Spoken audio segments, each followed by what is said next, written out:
Halo semuanya, selamat datang di PTK Review. Bagaimana kabarnya? Aku harap kalian semua baik-baik saja. Pada kesempatan kali ini, saya akan membahas film yang berjudul Museum. Film ini dibintangi oleh Genji, dan pada film ini, Genji akan berperan sebagai seorang detektif yang sedang mengungkap kasus pembunuhan berantai. Baiklah, tanpa banyak omong di awal, langsung saja kita masuk ke ceritanya.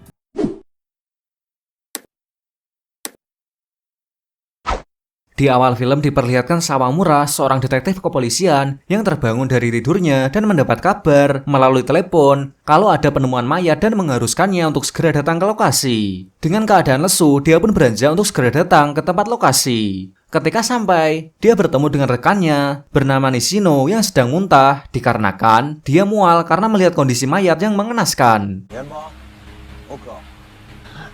Sawamura pun berjalan menuju TKP yang berada di sebuah terowongan. Di tengah jalan Sawamura melihat 3 ekor anjing yang sedang diamankan dan ternyata anjing-anjing itu adalah senjata pembunuhannya. Ketika Sawamura sampai di lokasi mayat, ternyata benar mayat wanita bernama Akemi itu terbunuh oleh gigitan anjing. Pelaku mengikat korban dengan rantai lalu meninggalkannya bersama 3 anjing yang kelaparan. Malam harinya Sawamura dan Nishino mendapat kabar dari penampungan hewan kalau anjing itu memuntahkan secari kertas yang bertuliskan hukuman menjadi makanan anjing. Sawamura dan tim polisi mencari tahu tentang korban yang bernama Akemi itu dan bertanya kepada pacarnya. Pacarnya menjelaskan kalau Akemi ternyata sebelumnya membuang anjing peliharaannya.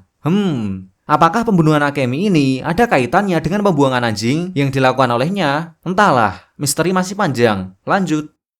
Beberapa hari kemudian, terjadi pembunuhan lagi. Kali ini korbannya adalah seorang pria yang ditemukan terikat dengan beberapa bagian tubuhnya yang dimutilasi oleh pelaku. Dan pelaku meninggalkan sebuah catatan yang bertuliskan hukuman untuk penderitaan ibu.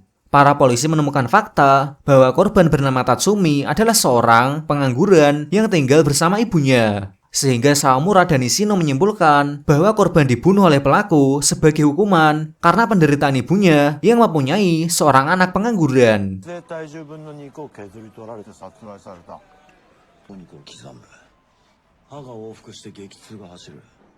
Sawamura berdiskusi dengan komandan mengenai kasus ini. Kasus pertama, pembunuhan seorang wanita bernama Akemi yang diduga disebabkan karena dia membuang anjingnya ke penampungan karena pacarnya alergi terhadap anjing.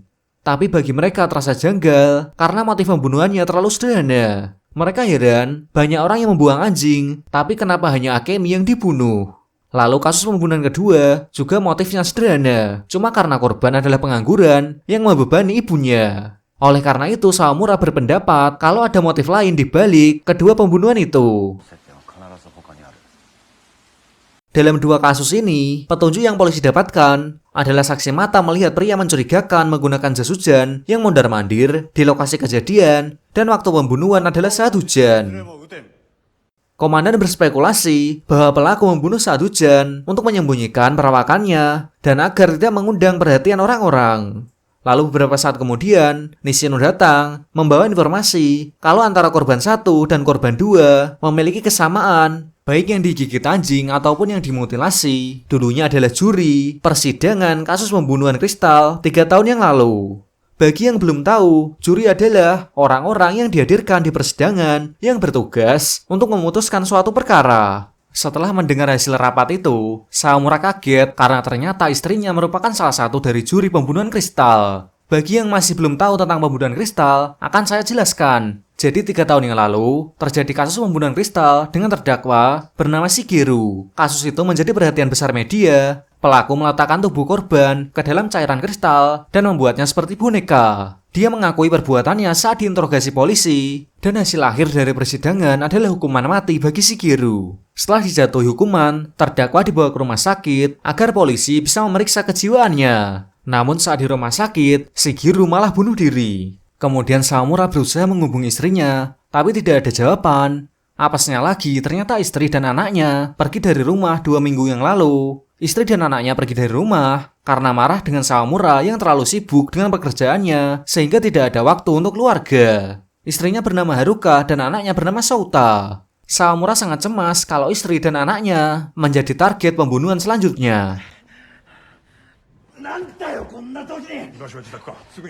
Tidak lama setelah kepanikan itu, hakim dari sidang pembunuhan Kristal ditemukan tewas terbelah secara vertikal dan jasadnya dikirim oleh pelaku ke rumah istri dan kekasih gelapnya. Pembunuh meninggalkan catatan yang bertuliskan, hukuman memiliki kekasih yang sama. Karena meninggalnya 2 juri dan 1 hakim, polisi menggelar rapat besar-besaran. Polisi berspekulasi kalau ini adalah balas dendam atas persidangan hukuman mati Shigeru, tersangka hukuman mati pembunuhan Kristal 3 tahun yang lalu. Juri yang tersisa adalah 6 orang, termasuk Haruka, istri Sawamura yang belum diketahui keberadaannya. Tapi beberapa juri tersebut ditemukan tewas dengan berbagai catatan pembunuhan yang pelaku tinggalkan, mulai dari hukuman kecantikan abadi dan hukuman menelan 1000 jarum yang sangat sadis.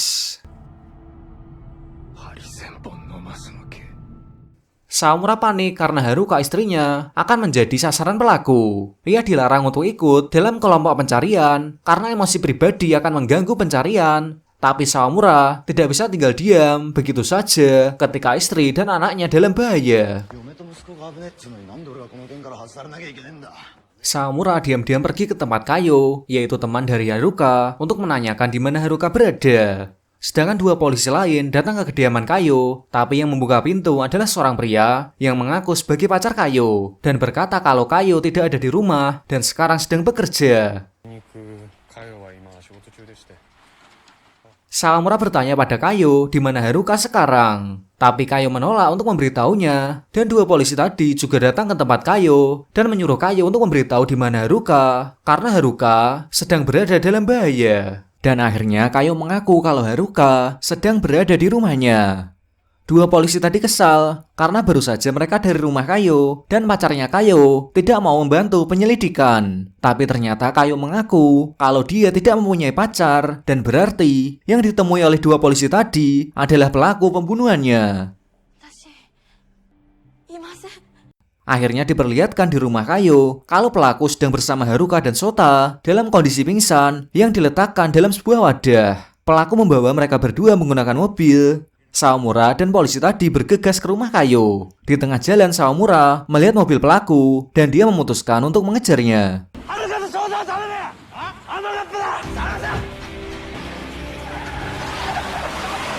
Kejar-kejaran mobil pun terjadi antara Sawamura dengan pelaku yang membawa istri dan anaknya. Namun mobil Sawamura terguling dan pelaku pun berhasil lolos.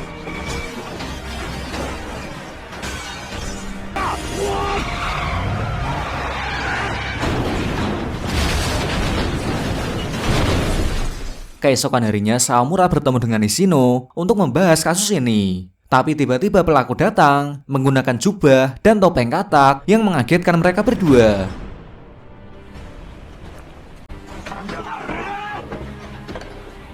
Sawamura mengejarnya, tapi apesnya dia tertabrak mobil. Sawamura menyuruh Nishino untuk mengejar pria berjubah itu.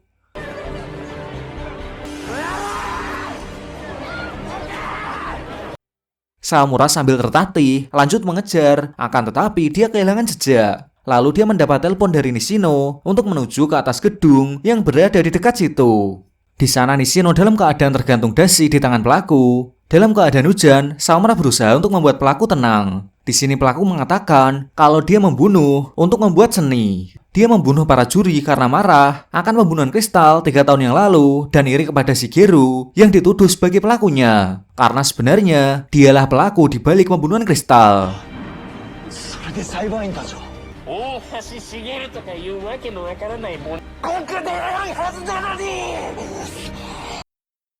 Saat hujan mulai reda, pelaku mengucapkan perpisahan lalu melepaskan Nishino. Nishino pun terjatuh dari atap tinggi dan meninggal.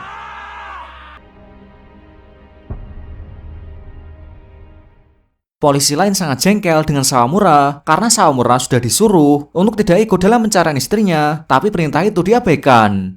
Sawamura menceritakan semua kepada komandan tentang kronologi kejadiannya dan motif pembunuhan berantai oleh pelaku.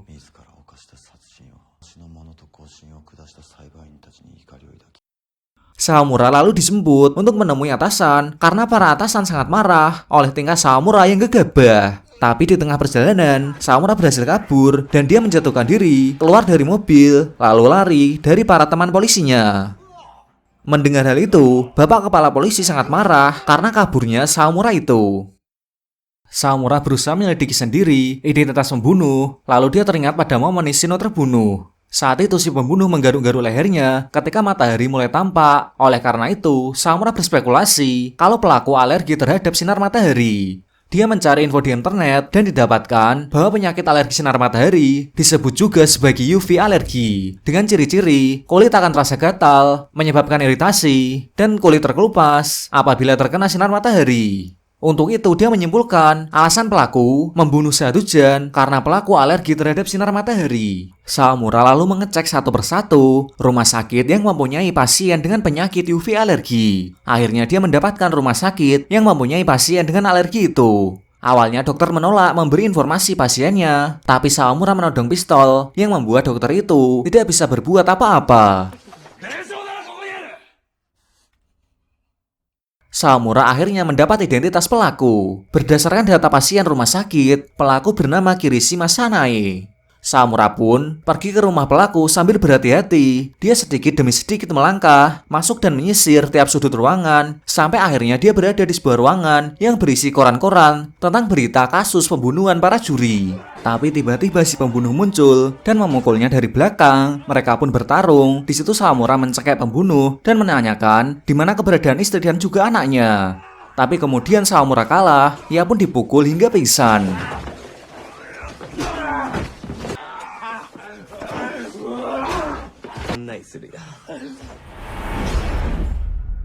Ketika dia terbangun, keadaan kepala sudah diperban dan berada di sebuah ruangan. Di situ terdapat patung yang menyerupai Haruka dan juga anaknya. Saomura lalu mengambil sebuah kotak yang dipegang patung Sota. Isi kotak itu adalah potongan puzzle. Saomura sangat marah, lalu membuang potongan puzzle itu. Sedangkan pelaku hanya melihat melalui CCTV.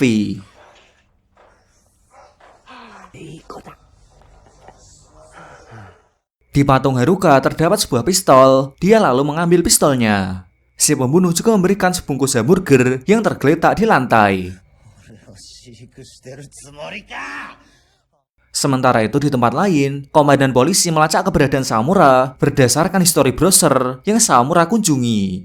Akhirnya komandan dan para polisi tahu kalau Saomura melacak identitas pelaku berdasarkan orang yang terkena alergi sinar matahari. Komandan lalu mengecek rumah sakit juga, dan akhirnya dia tahu kemana Saomura pergi. Saomura sadar kalau ruangan sempit itu terkunci password, dan satu-satunya cara untuk keluar adalah menyelesaikan puzzle-nya. Dia lalu mulai menyusun puzzle satu persatu, dan juga memakan burger dan minuman kaleng soda yang disediakan oleh si pembunuh. Kemudian dia memandang patung Sota dan Haruka, lalu teringat lagi momen di mana mereka bersama.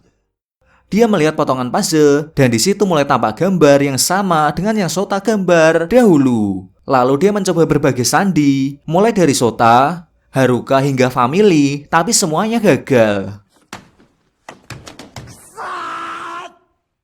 Si pembunuh di luar ruangan memberikan lagi hamburgernya kepada Saomura untuk Saomura makan. Saomura menanyakan kepada si pembunuh tentang kabar istri dan anaknya, tapi dia tidak menjawabnya. Saomura hanya bisa menyesal akan apa yang dia lakukan selama ini kepada istri dan anaknya. Dia menyesal tidak mempunyai waktu untuk keluarga dan lebih memilih sibuk bekerja.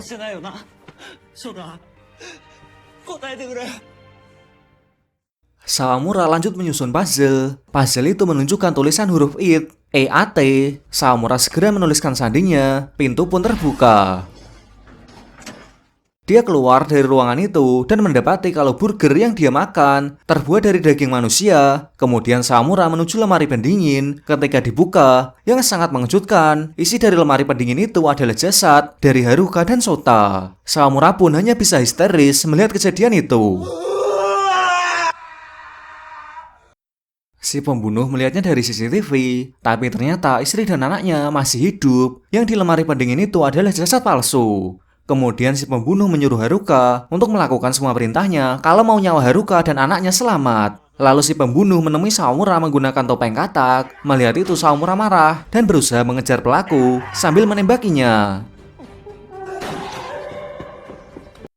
Amara sudah menguasai akal sehatnya. Sementara itu, komandan dan anggota polisi lainnya sudah tiba di depan lokasi rumah si pembunuh. Saomura mengejar si pembunuh. Pembunuh itu memancing agar Saomura mengejarnya. Lalu si pembunuh bertukar peran dengan Haruka yang disuruh menyamar memakai topeng katak. Rupanya itu adalah trik si pembunuh agar Haruka ditembak oleh suaminya sendiri. Tapi ketika Saomura akan menembak, dia sadar kalau di balik topeng itu sekarang adalah Haruka dan Saomura lalu memeluknya.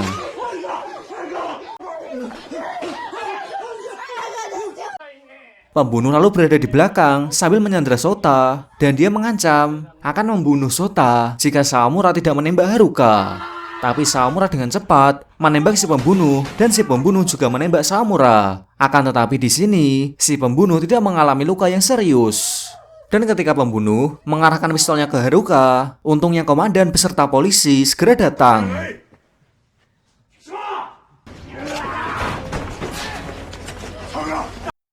Si pembunuh lalu kabur dan sampai ke halaman belakang. Tapi matahari bersinar sangat terik sehingga dia yang alergi sinar matahari kesakitan dan memegangi kepalanya yang mulai meleleh dan dia pun ditangkap. Lalu 3 bulan kemudian kita sampai di ujung cerita di mana Saomura mulai sembuh dari lukanya. Suatu hari Saomura datang ke sekolah untuk melihat lomba lari Sota. Dia kali ini mencoba lebih dekat lagi dengan keluarganya. Tapi di sini Sota terlihat menggaruk-garuk lehernya. Dan apakah mungkin Sota punya alergi yang sama dengan si pembunuh? Yaitu alergi terhadap sinar matahari. Entahlah, film-film seperti ini seperti biasa ya, pasti mengundang tanda tanya di akhir cerita.